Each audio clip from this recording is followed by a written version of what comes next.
क्या होता है जब एक पूरा शहर सालों से डर और वसूली की आदत में जीता हो? क्या होता है जब जनता के माथे पर लाचारी लिख दी गई हो और पुलिस खुद लुटेरों की तरह सड़क पर खड़ी हो? क्या होता है जब हर ट्रक ड्राइवर, हर दुकानदार जानता हो कि बिना हफ्ते के उसकी रोजी रोटी नहीं बचेगी? और फिर एक दिन उसी चौक पर भीड़ और धूल के बीच एक महिला अफसर अपनी जीप से उतरती है। उसकी आंखों में डर नहीं, सिर्फ इरादा होता है। वह पूछती नहीं, पकड़ती है। वह चेतावनी नहीं देती, सीधे गुनाह का गला दबोच लेती है। वीर सावरकर चौक की हवा में पहली बार डर नहीं, उम्मीद उठती है। लोग ताली बजाते हैं, कैमरे चालू हो जाते हैं। लेकिन क्या सचमुच कोई अफसर अकेले इस सड़ांध को साफ कर सकता है? क्योंकि गली मोहल्ले का गुंडा ही असली दुश्मन नहीं होता, सिस्टम के भीतर छुपा गद्दार सबसे खतरनाक होता है। ये कहानी है एएसपी अनामिका वर्मा की, एक ऐसी अफसर की जिसने रामनगर की सड़कों पर कदम रखकर उस खेल का पर्दाफाश किया जो सिर्फ हफ्ते और रिश्वत का नहीं था, बल्कि नकली नोटों और विदेशी हथियारों के काले धंधे का था।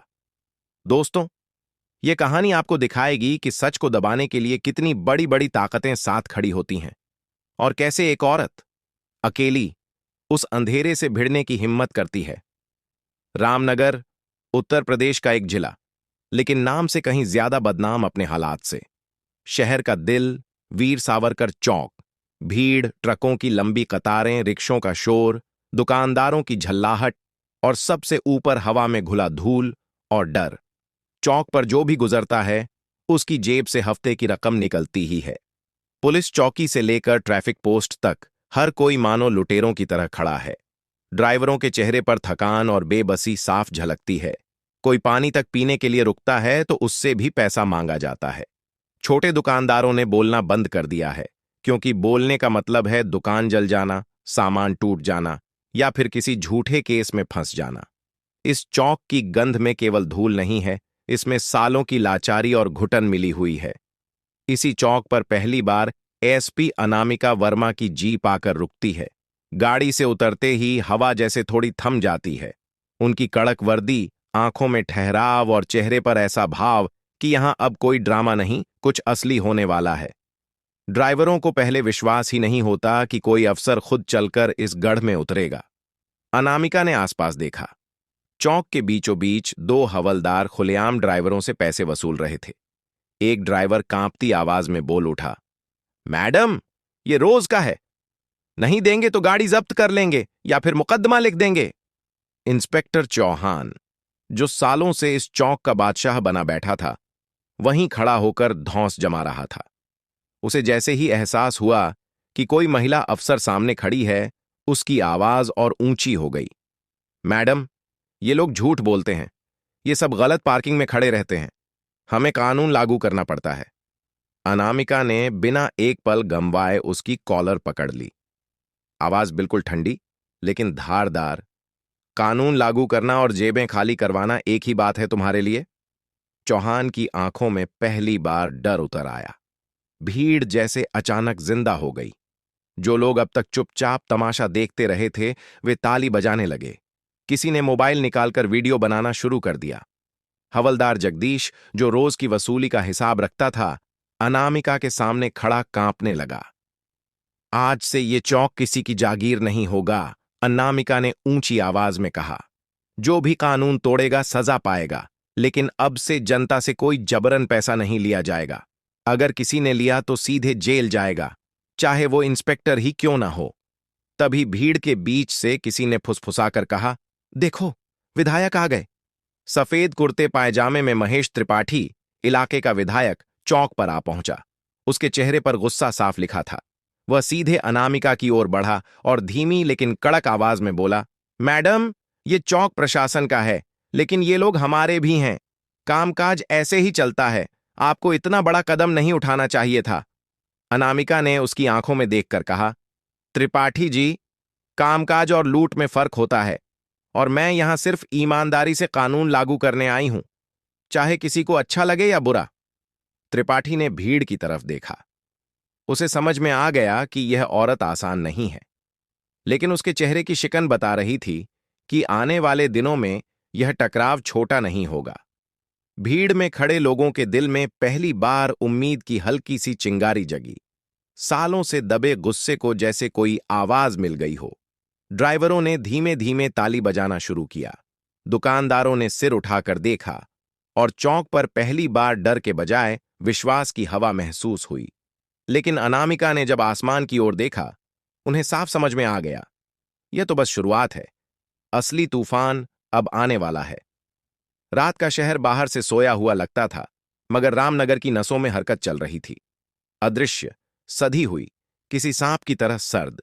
एसपी दफ्तर की इमारत में पहरा तो पहले जैसा ही था, लेकिन भीतर के कमरों में खामोशी का रंग बदला हुआ था, जैसे दीवारें, पंखे, फाइलों के कोने तक किसी अनदेखी नजर के कब्जे में हों। चौक की कार्रवाई के बाद अनामिका वर्मा की टेबल पर दिन भर शिकायतें आई थीं। पुराने केस खुले, कई ड्राइवरों ने हिम्मत करके लिखित बयान दिया और कुछ दुकानदारों ने पिछली रातों में हुई मारपीट और आगजनी की तहरीरें फिर से डाल दीं। बाहर बरामदे में बेलगाम हवा चल रही थी, मगर कमरा बंद करते ही एक ठंडी पेचीदा सन्नाटे की परत उतर आती थी। घड़ी की सुई रात के 10 पर अटककर जैसे धीरे धीरे सरक रही थी कि मेज पर रखा सरकारी फोन थरथराने लगा। एक लंबी, निर्विकार घंटी, जैसे किसी ने अंदर आते ही दरवाजे पर अपनी उपस्थिति की दस्तक दे दी हो।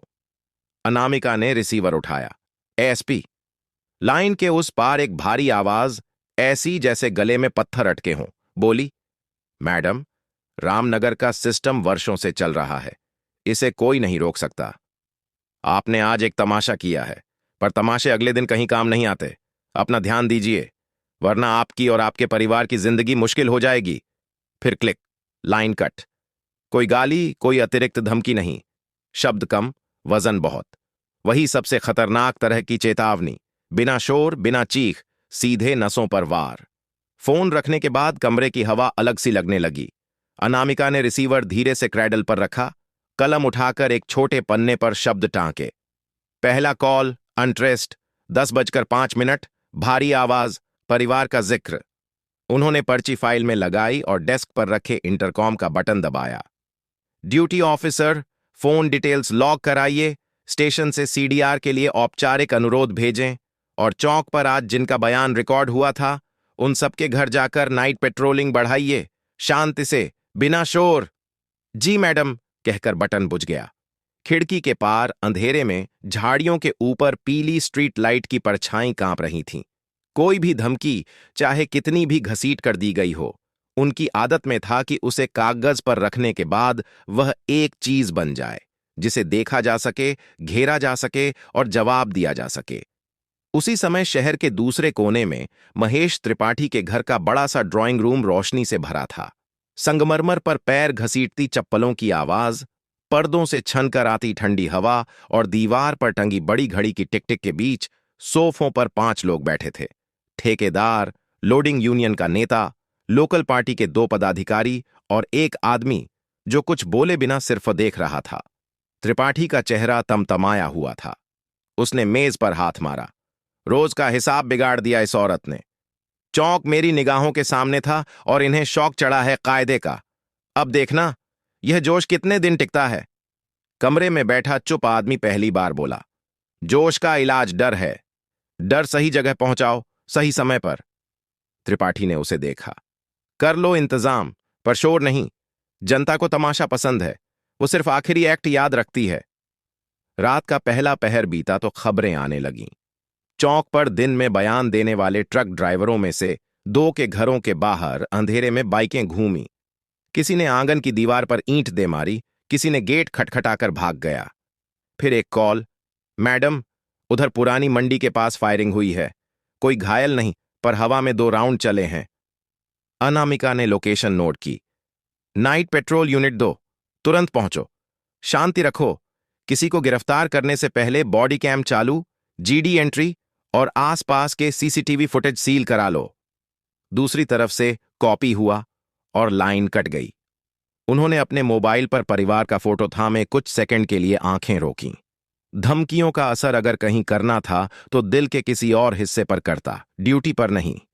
उन्होंने वह फोटो वापस स्क्रीन में छोटा होते देखा और मेज से वह पुराना चमड़े का डायरी उठाई जिसमें वे केवल वही लिखती थीं जो बाद में सबूत बन सके।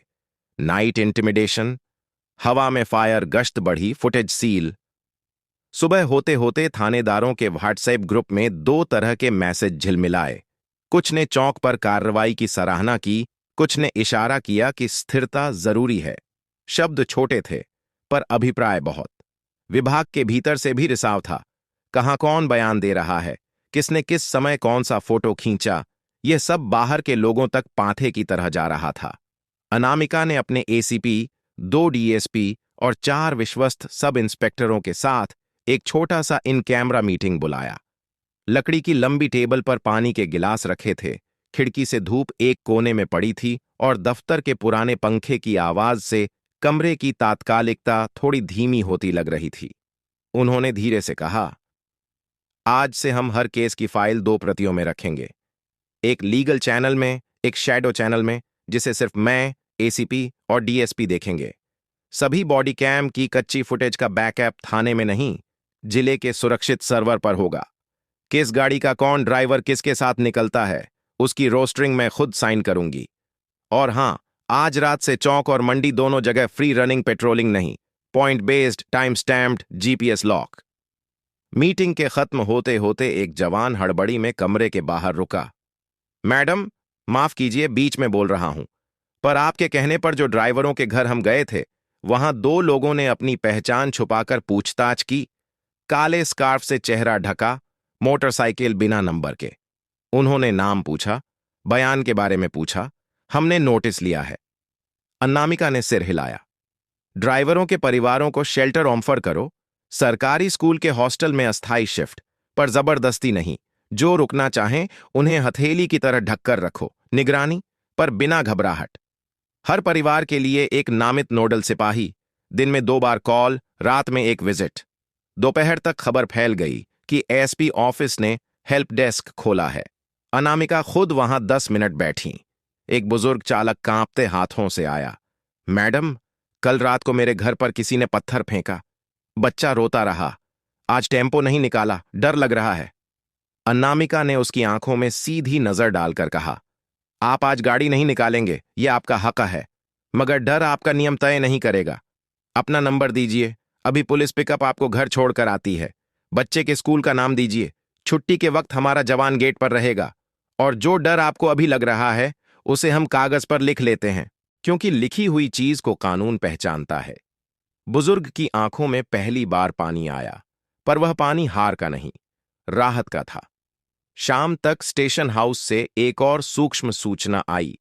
मैडम, चौक पोस्ट के पुराने हिसाबी लोग एक छोटी बैठक कर रहे हैं। जगह बदली गई है, इस बार थरथरी जाने वाली गली नहीं, बल्कि भीतर बनिए के गोदाम के ऊपर। अनामिका ने इशारा किया।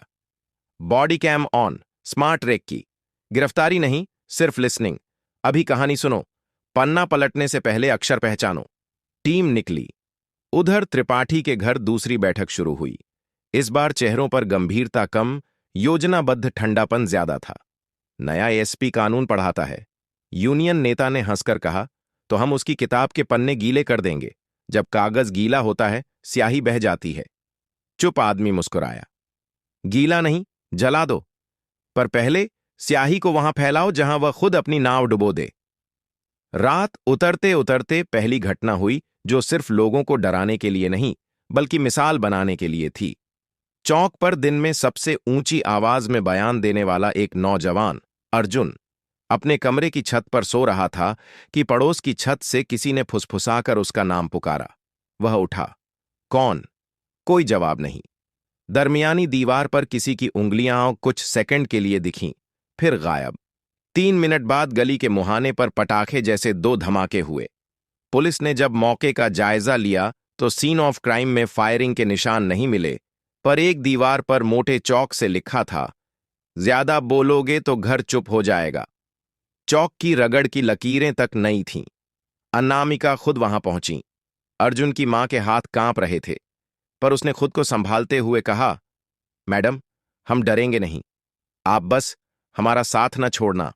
अनामिका ने उसकी हथेली पर अपनी हथेली रखी। जब तक कानून यहां सांस ले रहा है, कोई अकेला नहीं।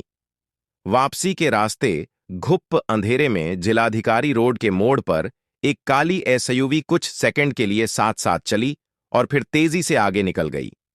अगले ही पल अनामिका के ड्राइवर ने रियर व्यू में देखा। एसयूवी की प्लेट नहीं थी। मैडम, लग रहा है ट्रैक कर रहे हैं। अनामिका ने खामोश हूं की और ड्राइवर को धीमा करने के बजाय स्थिर स्पीड रखने को कहा। घबराहट से लाइनें टूटती हैं, हमको केवल फ्रेम बदलना है। उन्होंने वायरलेस पर छोटा सा संदेश दिया। मोबाइल 3, मोबाइल 5, डिस्क्रीट ओवरवॉच, लेकिन ओवरटेक नहीं। अगले सिग्नल पर हम लेन चेंज करेंगे, तुम लोग अपने अपने पॉइंट्स पर ड्रॉप होकर स्टैटिक हो जाओ।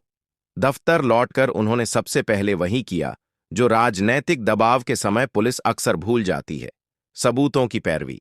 दिन के समय लिए गए बयानों का digital backup, medico legal report जहां जरूरी, एफएसएल के लिए फॉर्म एफ भरकर सीलबंद पैकेट और कोर्ट में अर्जेंट रिट याचिका के लिए लॉ अफसर से ड्राफ्ट पर सलाह। उन्होंने फाइल बंद करते हुए दीवार घड़ी देखी। रात के 2:30। इसी वक्त इंटरकॉम फिर बजा। ड्यूटी ऑफिसर की आवाज में बेचैनी थी। मैडम, 2 इंसिडेंट एक साथ, पुरानी अनाज मंडी और मालगोदाम वाली लाइन के पास। पहला, गवाही देने वाले एक ड्राइवर की टेम्पो की हेडलाइटें किसी ने पत्थर से तोड़ दी। दूसरा, मालगोदाम की दीवार पर नई स्ट्रीट आर्ट। कानून सोता है, सिस्टम जागता है, मीडिया की नजर पड़ने की संभावना है। अनामिका ने गहरी सांस ली। मीडिया को रोकना नहीं, सच दिखाना है, पर फ्रेम हमारे हाथ से न निकले। साइट को परिमीटर करो, पुरानी मंडी में फोटोग्रामेट्री, चौक marking, scale shots, time stamp. मालगोदाम पर पब्लिक ऑन ऑर्डर सेक्शन। 2 जवान सिर्फ भीड़ मैनेज करेंगे, बाकी सब फॉरेंसिक के साथ। और हां, आईटी सेल से कहो, रात में जो व्हाट्सएप फॉरवर्ड आ रहा है, एएसपी बनाम जनता वाली फेक क्लिप, उसका स्रोत ट्रैक करें। मिरर चैनल बनाकर उसे तथ्य के साथ काउंटर करना है। झूठ का जवाब सिर्फ खामोशी नहीं, दस्तावेज होता है। सुबह होते होते रामनगर में 2 कथाएं चल रही थीं। एक, जो चौक के वीडियो में दिखती थी। एसपी ने चौहान का कॉलर पकड़ा, हवलदार से नकदी बरामद, भीड़ ताली। और दूसरी जो देर रात की फुसफुसाहट में फैल रही थी। एसपी ने गलती कर दी, बहुत तेज आई है। अब देखो। दोनों कथाएं आमने सामने टकराने लगीं। इसी टकराव के ठीक बीच हल्की सी दरार दिखी। विभाग के भीतर का कोई, जो समय, लोकेशन और बयान की कॉपियां आगे पहुंचा रहा था। अनामिका ने अपने विश्वस्त डीएसपी को बुलाया। इनसाइडर लीक की जांच ओपन नहीं, स्लो बर्न होगी। नकली दस्तावेज बनाओ, फर्जी समय, फर्जी लोकेशन, अलग अलग समूहों में अलग अलग मार्कर छोड़ो। देखें कौन सा मार्कर बाहर जाता है। जो जाएगा, हम धागा पकड़ लेंगे। दोपहर के ठीक पहले सचिवालय से एक मीटिंग रिक्वेस्ट आया। विधायक त्रिपाठी सहित कुछ हितधारकों की उपस्थिति में कानून व्यवस्था की समीक्षा। भाषा में शिष्टाचार, भीतर कांटा। कमरे में पहुंचने से पहले ही अनामिका ने अपने दिमाग में बैठकों के उन सारे पुराने अनुभवों के नोट्स पलट लिए जहां असली बात बचाकर रखी जाती है और नए रास्ते पतली हंसी में ऑनफर किए जाते हैं। बैठक शुरू हुई। पहली ही पंक्ति में त्रिपाठी बैठा था, चेहरे पर विनम्रता की परत, आंखों में हिसाब। उसने कहा, मैडम, आपका उत्साह काबिले तारीफ है, पर शहर में व्यापार कारोबार भी है। पुलिस अगर सख्ती करेगी तो व्यापार ठंडा पड़ता है, शहर का पल्स डाउन हो जाता है। मेरा सुझाव है, वसूली नहीं, पर फैसिलिटेशन रहे, जिससे ट्रांजिट स्मूथ रहे, जनता भी खुश, राजस्व भी ठीक। अनामिका ने बिना आवाज ऊंची किए कहा, कानून में फैसिलिटेशन नाम की कोई धारा नहीं है विधायक जी। जो है वह घूस है, और घूस के लिए मेरे पास भी कोई धारा नहीं।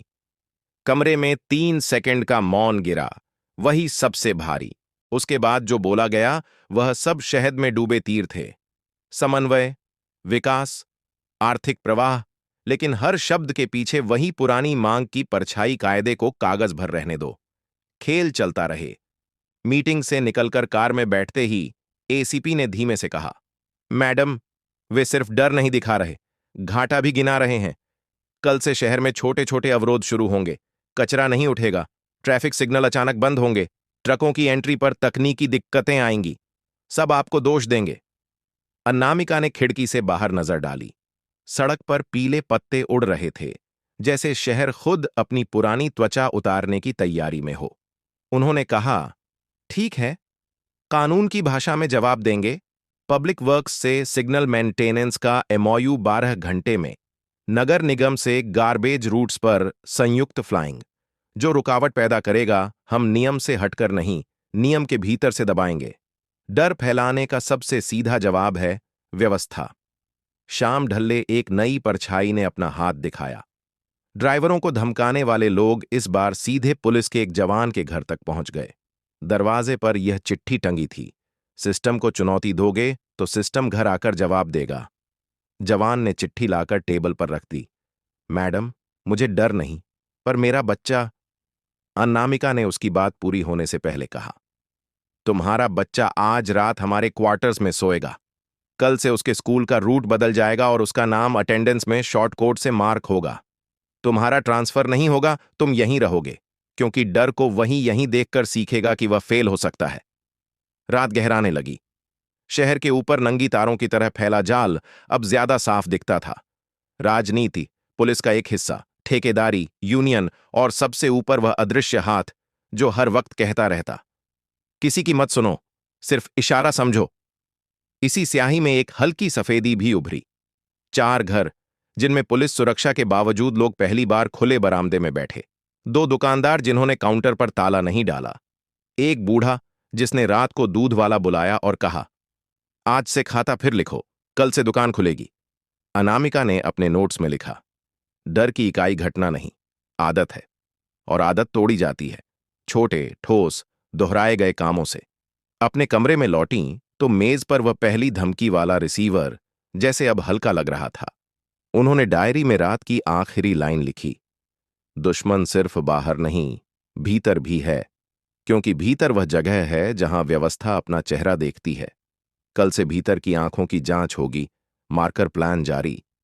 बाहर से शोर आया, दूर कहीं पटाखे या फिर हल्का धमाका। उन्होंने एक पल को पलकें बंद कीं, फिर वायरलेस उठाया।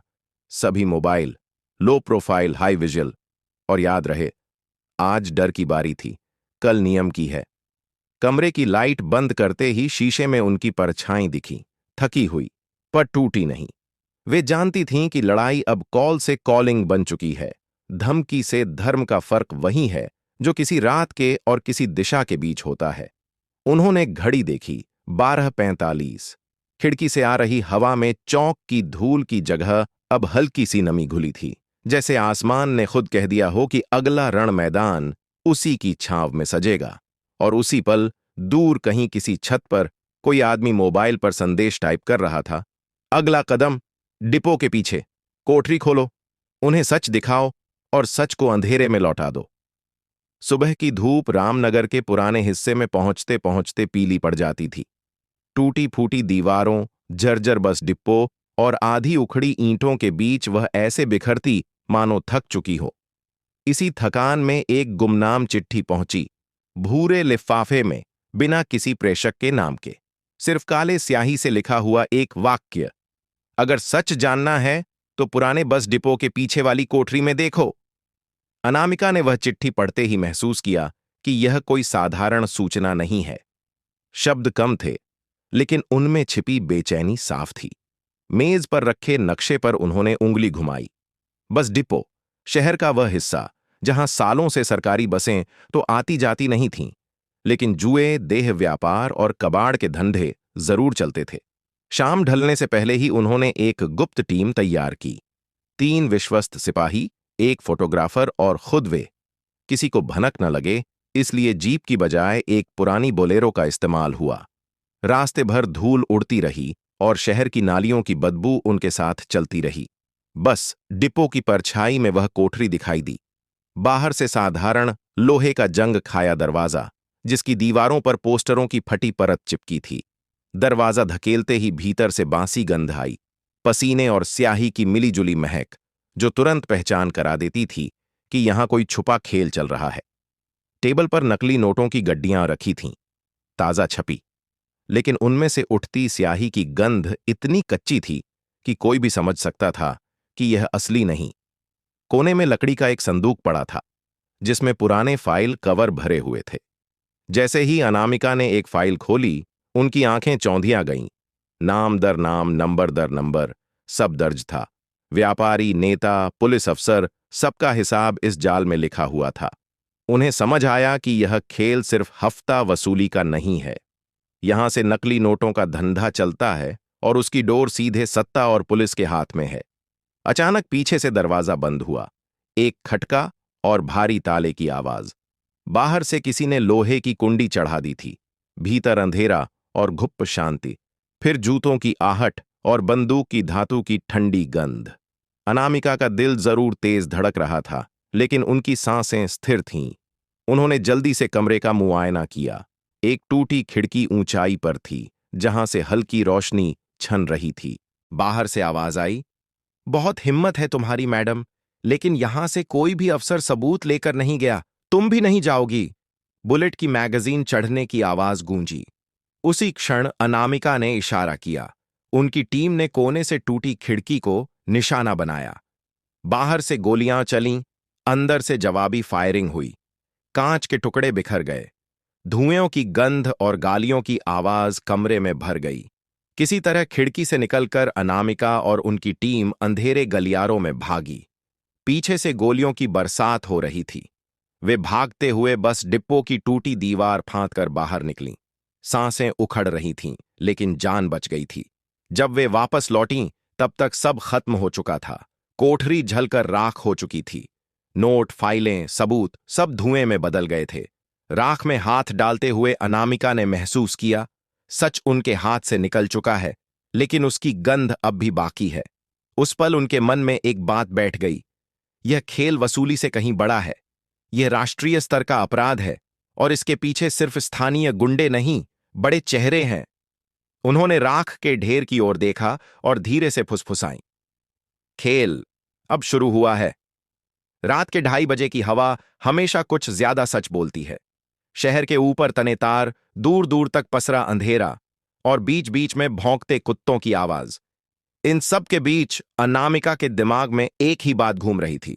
कोठरी का ताला बाहर से किसे पता था? फायर किसने टाइम किया? और आग लगने का इंतजाम किसने पहले से रखा था? ये सब संयोग नहीं थे।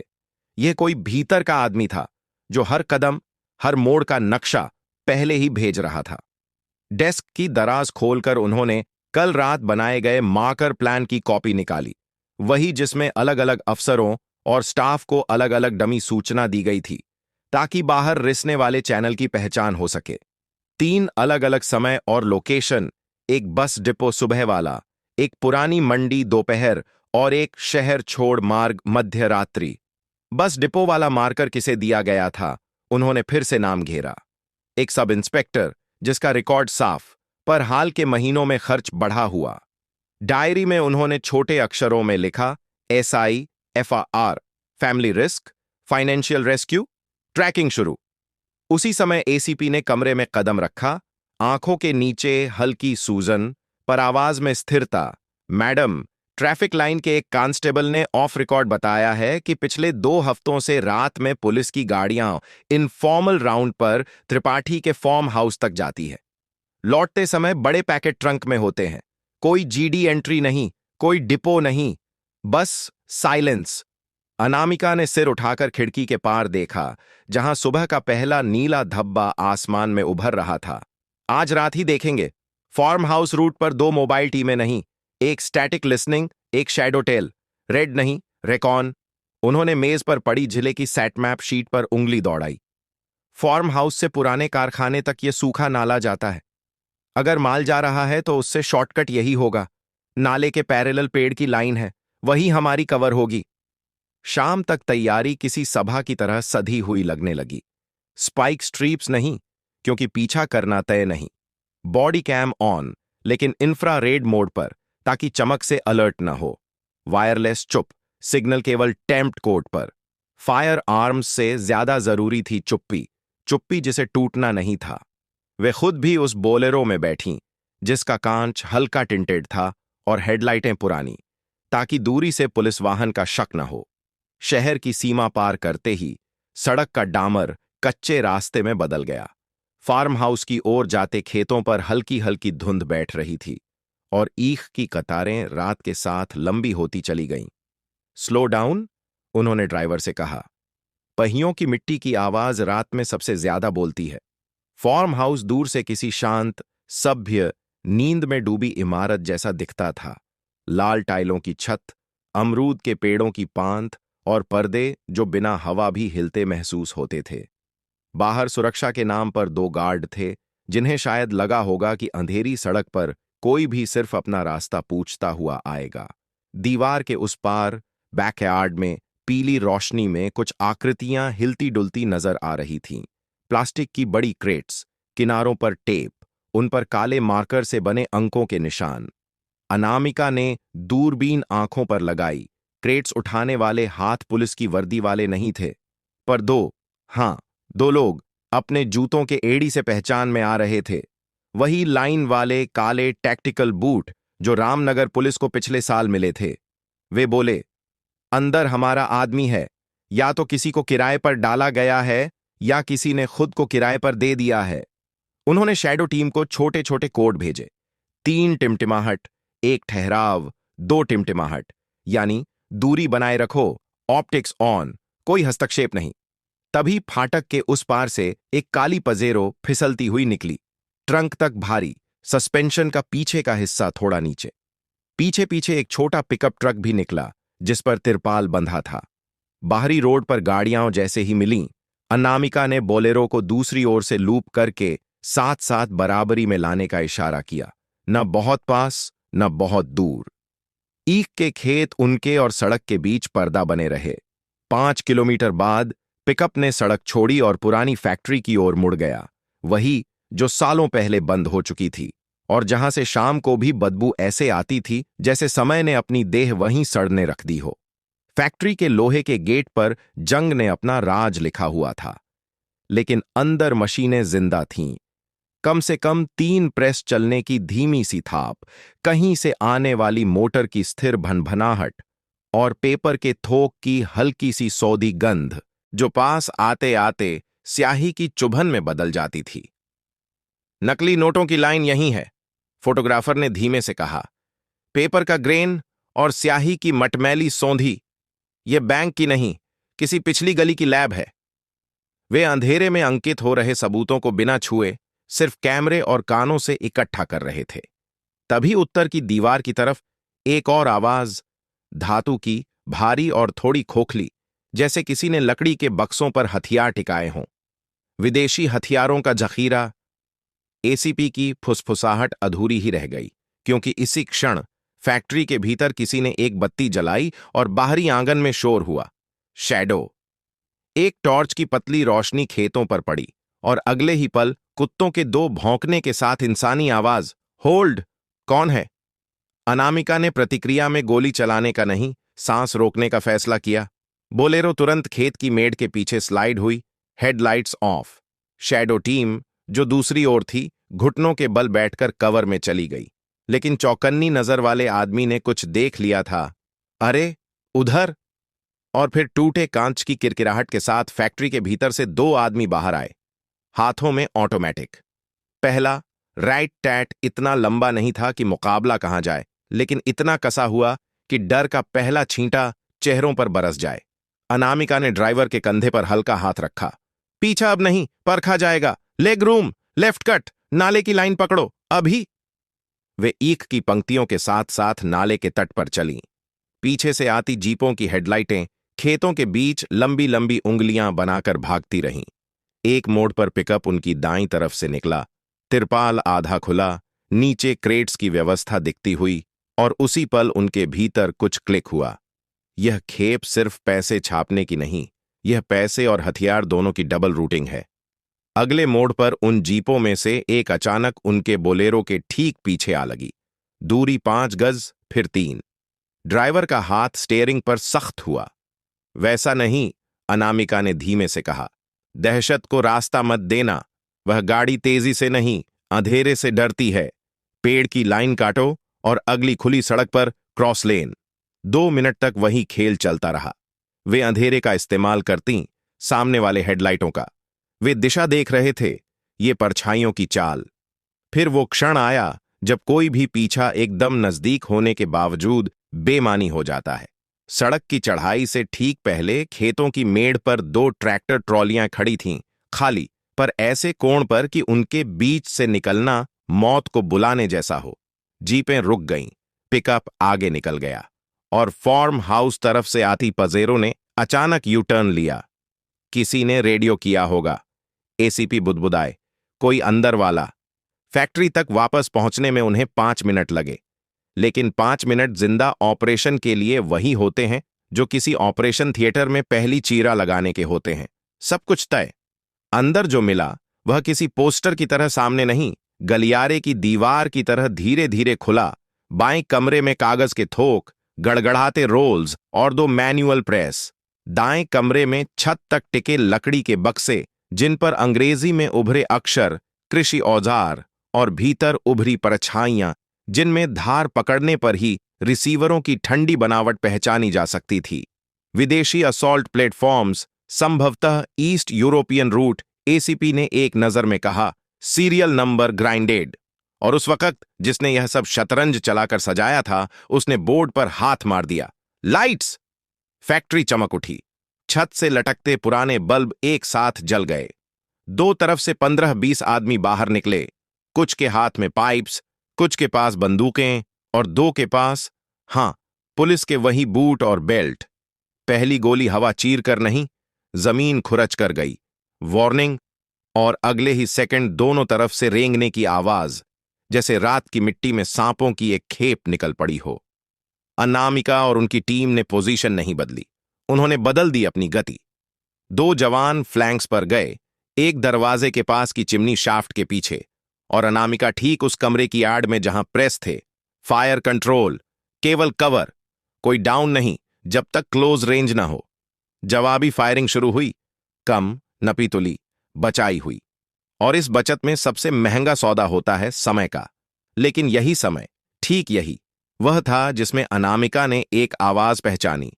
बॉडी कैम ऑफ करो, औपचारिकता बाद में देखेंगे। यह बाद में कहने वाला आदमी पुलिसिया भाषा का अपना बोली बोल रहा था। वे आवाज उसी कोने में पहुंची, और जो चेहरा प्रकाश की आधी झपकी में दिखा, उसे देखकर सब शक एक कतार में खड़े हो गए। वही एसआई एफआर, जिसे बस डिपो का मार कर दिया गया था। उसकी आंखें एक पल को उनसे टकराईं, जैसे किसी ने उसे अचानक दर्पण दिखा दिया हो। वह पल उतना ही लंबा था जितना दो गोलियों के बीच का समय। फिर उसने मुंह फेरकर चिल्लाया, लेफ्ट कवर, लेफ्ट! और उस चिल्लाहट में उसकी आवाज टूट गई। एक इंसान की आवाज, जिसे शायद घर, कर्ज या किसी पुरानी गलती ने यहां तक खींच लाया था। लाइव अरेस्ट नहीं, अनामिका ने अपने भीतर के अफसर से कहा। पहले बाहर निकलो। उन्होंने आंगन की सबसे कम रोशनी वाली तरफ उंगली की, जहां से नाला फैक्ट्री के फर्श के नीचे गोदाम की दिशा में जाता था। सब लोग, स्लिप! वही स्लिप उन्हें गोलीबारी के दायरे से निकालकर इस नाले के काले पेट में ले गई। बाहर गोलियां गूंजती रहीं, अंदर नाले की दीवारों पर लोहे की गंध और सड़ी काई की महक। दो मोड़ बाद एक लोहे की जाली आई। जंग खाई, मगर पकड़ अच्छी। एक जवान ने अपने टूल से पिन निकाली और जाली ऐसे खुली जैसे किसी ने बरसों से बंद किताब के बीच रखे पत्ते हटा दिए हों। वे इस स्लयुइस से निकलकर फैक्ट्री के पिछवाड़े की झाड़ियों में आए। रात का शोर पीछे छूट गया और सामने केवल सांसों का कानाफूसी था। पीछा बंद, अनामिका ने कहा। अब सुनो। दूर रास्ते पर पिकअप की घरघराहट धीमी होती गई, लेकिन उधर फार्म हाउस की दिशा से आने वाली दो गाड़ियों की आवाज बढ़ी। क्लीन अप क्रू, मतलब सबूत हटाने और आग लगाने वाली टीम। उसके पहले कि वे साइट तक पहुंचते, अनामिका ने अपने फोटोग्राफर से रॉ फुटेज के तात्कालिक बैकअप को मोबाइल हॉटस्पॉट पर सुरक्षित सर्वर को पुश कराया। उसी चैनल पर नहीं, शैडो पर, ताकि अंदर का गद्दार फुटेज न निगल सके। फिर उन्होंने अपना फोन उठाया। फॉरेंसिक यूनिट को अलर्ट, पर तुरंत नहीं, 5 मिनट बाद। और फायर ब्रिगेड को डायरेक्ट कॉल मत करो, कंट्रोल रूम से कराओ ताकि लॉग बन जाए। यह वही समय था जब रणनीति, कानून और अंचल की धूल एक लाइन में आ खड़े होते हैं। कुछ भी जल्दबाजी में नहीं, पर सब कुछ देरी से पहले। वापसी की राह नाले के समानांतर चली। सड़क पर आते ही उन्होंने देखा दूर फैक्ट्री की छत पर एक नारंगी सी चमक उभर रही है। कुछ मिनट बाद लपटें दिखीं। वे सबूत जलाएंगे, एसीपी ने कहा। अनामिका ने सिर हिलाया। कुछ चीजें आग नहीं खाती, जैसे यह कि आज रात कौन सी गाड़ी किस समय किस मोड़ से गुजरी, traffic city camera feeds, toll booth के प्राइवेट सीसीटीवी और वह छोटा सा पेट्रोल पंप जो रात में भी कैश ऑनली पर चलता है। उसे आज पहली बार फायदेमंद साबित होना है। हमने जो देखा वह घटना है, जो रिकॉर्ड करेंगे वह संरचना है। कल सुबह तक संरचना टेबल पर चाहिए। दफ्तर लौटकर उन्होंने नाइट सिटिंग बुलाई। 4 कुर्सियां, एक नक्शा और एक सफेद बोर्ड। बोर्ड पर उन्होंने 3 कॉलम बनाए, पैसा, हथियार, राजनीति, और उनके बीच में तीर खींचे। यह धंधा 3 पैरों पर खड़ा है। कोई एक हटाओ, बाकी गिरेंगे, पर यदि एक को चोट लगाओ, बाकी 2 सहारा दे देंगे। इसलिए हम सिस्टम को नहीं, इंटरलॉक को मारेंगे। उदाहरण, हथियारों की क्रेट्स पर कृषि उपकरण की सील। यह फर्जी बिलिंग के नेटवर्क से जुड़ा है, जो सीधे एक कंस्ट्रक्शन फर्म तक जाता है, जिसका मालिक मंडी के यूनियन लीडर के भाई का नामी गुमनाम पार्टनर है। कल सुबह जीएसटी इंटेलिजेंस के साथ जॉइंट इंक्वायरी की फाइल मूव होगी, पुलिस नहीं, टैक्स की तरफ से। यह पहला पत्थर। दूसरा, नकली नोटों के पेपर का सोर्स। शहर के बाहर जो गोदाम है, जहां इंपोर्टेड स्पेशल पेपर की एंट्री दिखती है, वह पेपर वास्तव में यहां नहीं, 2 जिलों दूर वाली एक प्रिंटिंग प्रेस तक जाता है। हम उस ट्रांजिट पर हाथ नहीं डालेंगे। हम ट्रांजिट के बीमा पर हाथ डालेंगे, जिस पर गलत सत्यापन हुआ है। तीसरा, राजनीति। यह सीधा वार नहीं, यह पब्लिक ऑर्डर की भाषा में होगा। कचरा, सिग्नल, बाजार, सब तेज, सब सुचारू, ताकि हितधारक यह न बेच पाए कि कानून ने शहर रोक दिया। एसीपी ने सवाल किया। और अंदर का गद्दार? अनामिका ने बोर्ड पर एक छोटा सा गोला खींचा और लिखा, FR। आज रात उसने खुद को दिखा दिया। कल सुबह उसे नहीं पकड़ेंगे, उसे नेहरा देंगे। एक डमी ऑपरेशन, नहर किनारे, चेकपोस्ट पर छोटी खेप। यह मारकर सिर्फ उसके पास जाएगा। जो बाहर आएगा, हम धागा पकड़ लेंगे और धागा हमें सीधे कलाई तक ले जाएगा। उसी रात थकान की आखिरी परत के बीच उन्हें मां का पुराना संदेश याद आया। बेटी, कभी कभी बुराई को सजा देने से पहले उसके रास्ते गिनो। कौन सा रास्ता वह रोज लेती है, कौन सा रास्ता वह सिर्फ डराने के लिए दिखाती है। फार्म हाउस से फैक्ट्री तक का रास्ता अब साफ था। टायर के निशान, कैमरा के पिंग और रात के उस ठंडे मोड़ पर पड़ा एक फटा हुआ तिरपाल, जिस पर चिपकी थीं कागज की सूखी परतें, स्याही की हल्की सी गंध अब भी उठ रही थी। उन्होंने उस तिरपाल को प्लास्टिक में पैक कराया। आग ने नोटों को खा लिया होगा, पर उनकी बिखरी बूंदें नहीं। माइक्रोफाइबर, स्याही का केमिकल सिग्नेचर और प्रेस के रोलर से चिपकी रबर की रेखा, सब जिंदा। कल FSL। सुबह शहर ने सिर्फ धुएं का स्तंभ देखा और लोगों ने दबी आवाज में कहा, रात को फैक्ट्री में आग लग गई। किसी ने यह नहीं कहा कि आग किसने लगाई, क्यों लगाई, मगर दफ्तर की दीवार पर लगी सफेद बोर्ड पर जो तीर बने थे, उनका सिरा अब कांप नहीं रहा था। अनामिका ने खिड़की खोली। धूप कमरे के फर्श पर फैल गई। वह धूप वही थी जिसमें सच छांव की तरह दिखता है, रुका हुआ नहीं, साथ चलता हुआ। उन्होंने डायरी में लिखा, गद्दार हवा में नहीं, हड्डी में छिपता है। उसे पकड़ने के लिए हड्डी को तोड़ना नहीं, उसके आसपास मांस को हटाना पड़ता है, धीरे धीरे, बिना शोर। और फिर एक चुप सा क्षण आया, वही जिसमें किसी भी लड़ाई का अगला अध्याय अपना पहला वाक्य चुनता है। वायरलेस पर सूखी सी रिपोर्ट आई, मैडम, फार्म हाउस पर पिछले 3 महीने की विजिटर लॉगिंग नहीं है, पर बिजली की खपत 3 गुना और पुराने कारखाने के गार्ड की ड्यूटी शीट पर फर्जी हस्ताक्षर। अनामिका ने आंखें बंद कर एक बार सिर झुकाया। धन्यवाद, उन्होंने धीरे से कहा। अब पीछे नहीं हटना है। उस रात वे पहली बार जानती थीं कि यह लड़ाई उनके बस से बड़ी है, क्योंकि यह उनका बस कभी रहा ही नहीं। यह शहर का बस था, देश का बस था। एक ऐसा जाल जो 3 धागों से बुना गया था और जिसे उधेड़ने के लिए धैर्य, कानून और सर्जिकल चुप्पी की जरूरत थी। बाहर आसमान में चंद्रमा आधा था, जैसे किसी ने कहानी का पन्ना आधा पलटा हो। उन्होंने खिड़की बंद की और अपने भीतर एक वाक्य दोहराया, अब पीछे नहीं हटना है। रामनगर की हवा उस रात और भी भारी हो गई थी। पूरे शहर पर जैसे एक खामोशी की चादर तनी हुई थी। पर यह खामोशी डर से ज्यादा इंतजार की थी। शहर के भीतर हर किसी को पता था कि कुछ बड़ा होने वाला है। कोई साजिश, कोई डील, कुछ ऐसा जो या तो रात को चुपचाप निकल जाएगा या फिर धमाके के साथ फट पड़ेगा। मुखबिर ने अनामिका को पहले ही खबर दे दी थी। मैडम, आज रात सबसे बड़ी खेप आ रही है। विदेशी हथियार, करोड़ों के नकली नोट और साथ में सौदागर। जगह वही पुराना कारखाना है। अनामिका ने अपनी टीम के साथ पूरा जाल बिछाया। चारों तरफ छुपे हुए जवान, बॉडी कैम चालू, संचार वायरलेस पर कोड शब्दों में। खुद उन्होंने बैकअप के लिए अलग यूनिट को हाईवे पर रखा, ताकि अगर खेप निकल भी जाए तो घेरा कस सके। उनकी आंखों में नींद नहीं थी, बल्कि एक ठंडी सतर्कता थी। रात गहराते गहराते कारखाने में हलचल शुरू हो गई। बाहर से ट्रकों की घरघराहट और भीतर मशीनों की थाप। काले कपड़े पहने लोग क्रेट्स खोल रहे थे, हथियारों के पार्ट्स जोड़ रहे थे। नोटों की गड्डियां ऐसे पलटी जा रही थीं जैसे ताश के पत्ते। बीच में खड़ा था महेश त्रिपाठी, चेहरे पर आत्मविश्वास की मोटी परत और होठों पर हंसी। अब हमें कोई नहीं रोक पाएगा, त्रिपाठी की आवाज धातु की दीवारों में गूंज रही थी। पैसा भी हमारा, हथियार भी हमारे और सत्ता भी हमारी।